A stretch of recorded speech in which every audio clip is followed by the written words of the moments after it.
We're doing this Bible study on this book called Freeing Jesus. And we met at Brad and Jenny's, and the first chapter is called Jesus as Friend. And this is just a super fundamental question for every single one of us. Who do you say God is? And it's very important for you to identify who you think God is. Is God the God of Uzzah, who, if you reach out, try to help something out, the ark's going to fall? Is God very unpredictable? Does God have a bad temper? Is God temperamental? Will God strike you down? Is that who your God is? Your God is angry. Or is your God the God that Jesus says, I call you my friends? And it's a very, I think my next slide, can you, who do you say that I am?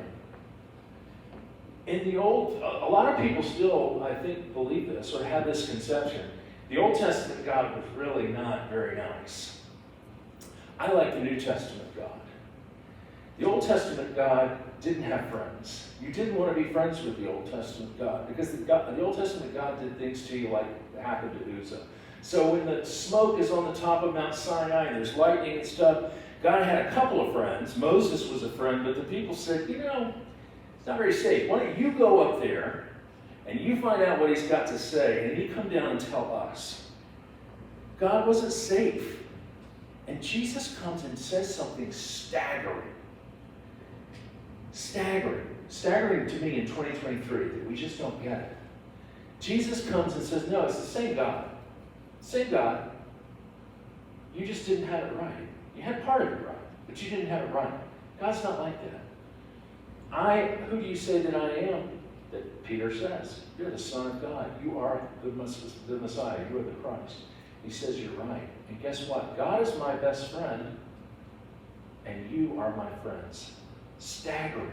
He doesn't say you need to worship me. He doesn't say any of that. He says you're my friend. What does that mean? Can I get one more? I thought this was a comic book at first. The painting is so realistic, but it's actually a famous painter named Tissot. This is who Jesus says God is not. Friends don't strike friends down dead with lightning, do they? I mean, that wouldn't be a friendly thing to do, right? That's not friendly. Can I get one more? So he says, I call you my friends. Is that the conception that we as a church have today? I call you my friends. There were a ton of rules back then, and Jesus said, quit with the sacrifices. God doesn't want your blood anymore. God doesn't want dead animals. God says, I want mercy, not sacrifice. God is safe. God is your friend. Stop arguing with one another. Love one another. Can I get one more? A friend is someone you're fun to play with and someone you can trust. When we're children, it's easy to make friends, isn't it? Kids just seem to make friends. You see, in a play school, one child is playing with something and another child will come up and say, what are you doing? Oh, I have a dolly or I have a whatever. Can I play? Yeah, we'll play together. As we get older, though, we've been hurt. We've had friends do things to us that we thought they were our friends, and they weren't. A study in the book says that in the 80s, most Americans said that they had only 3 friends that they could count on. The number's down to 2. In our divided society, it's hard to be friends now. And yet Jesus says that is the filter through which we should look at every situation, every person, everything. Can I get one more? I've shown this to you before. I just thought it was cute as heck. Can you play it for me? The 26-month-old Maxwell and 27-month-old Finnegan, pure joy at the sight of one another, running to give each other a hug much bigger than their size. The innocence of it all is exactly why it's going viral. When we're little children, we don't know that there's certain people who we're not supposed to play with.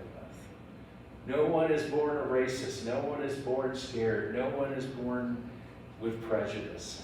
It's things that we learn. And Jesus says, I call you my friends. And this is my commandment. Be friends with one another and stop arguing. I think to me, it's so simple. This is my theology. If you were ever wondering what your minister's theology is,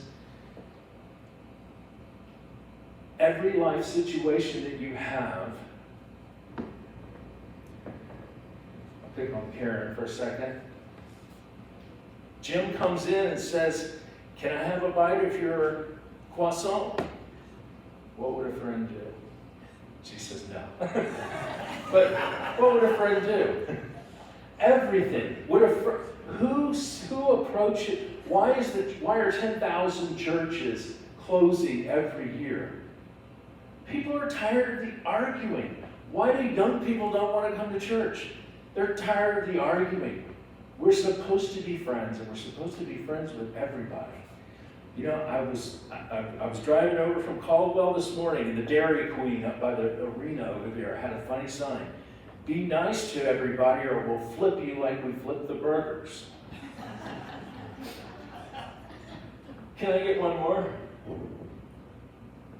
And then Jesus says something that maybe is a little bit difficult to understand. He says, people start bringing him children, and the disciples go, get those kids away, get those kids away, because kids are barely above slaves at that time. And he says, are you kidding? Bring me the little children.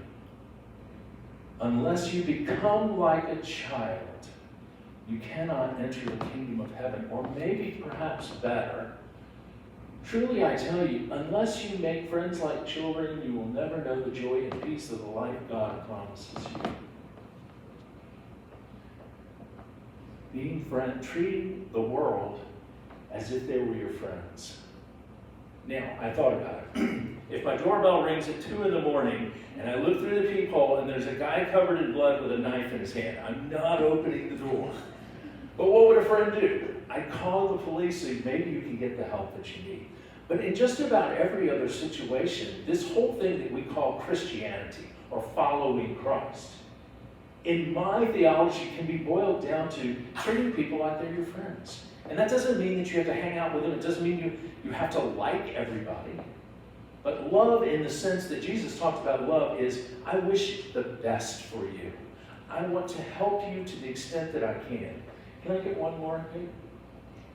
So this, our friends Lauren and Vicky Somperak over in Driggs have this picture on one of their walls. Friends do, friends don't. Friends don't steal your boyfriend.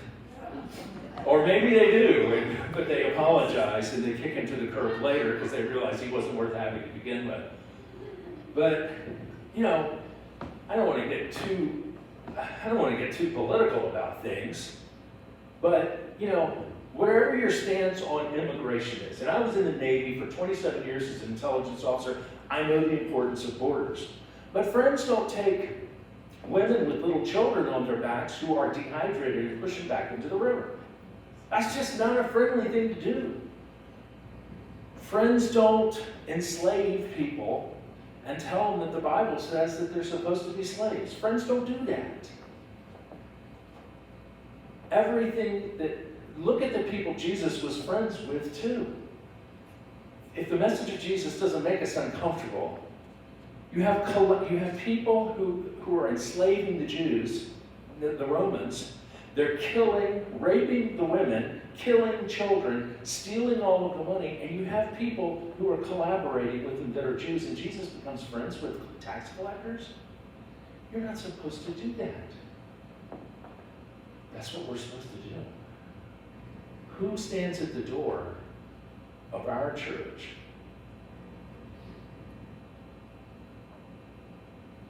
wanting to be spiritually fed that we don't welcome in? I hope no one. I hope no one. This is the commandment. Be friends with each other. I was down in Boise. We ate lunch at Moon's Kitchen Cafe. Does anybody know what Moon's Kitchen Cafe is in Boise? It's a breakfast joint. They have good eggs Benedict. There's these signs all over Boise now. You can look at it one of two ways, I suppose. You can say, oh, what a shame they have to put those signs up. to remind people to be nice. I, on the other hand, think, how nice is that? And there's all kinds of these. You picked up a piece of litter. You shook someone's hand. You bought someone a cup of coffee. This Christianity thing, we make it very, very difficult.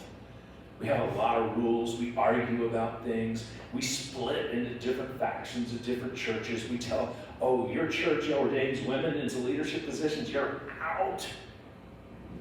Jesus just says, can you please try to be friends with each other? And get one more, okay?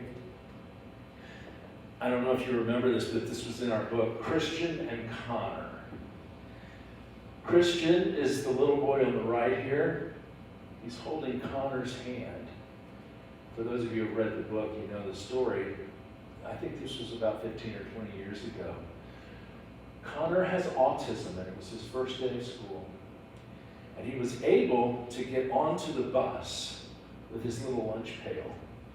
And he was able to ride the school bus all the way to school. And he got off and he walked towards the school with his little lunch pail, and he took one look at the giant building that was the school and all of the noise and the children and the teachers, and it just overwhelmed him. And he finally just shut down and just started to cry. He couldn't process all of this. And little Christian just walked over and took his hand and told him it was going to be okay, and will you be my friend? And led him into the school. Their mother now says they're inseparable friends still. This is the message. For me, all of my theology, in seminary they said sooner or later you will find one entry point into Scripture. Today, you're here on the day that this is my entry point into my entire faith. Be a friend to people. Can I get my last slide as I wrap up? We make this very, very hard. Friends can disagree agreeably.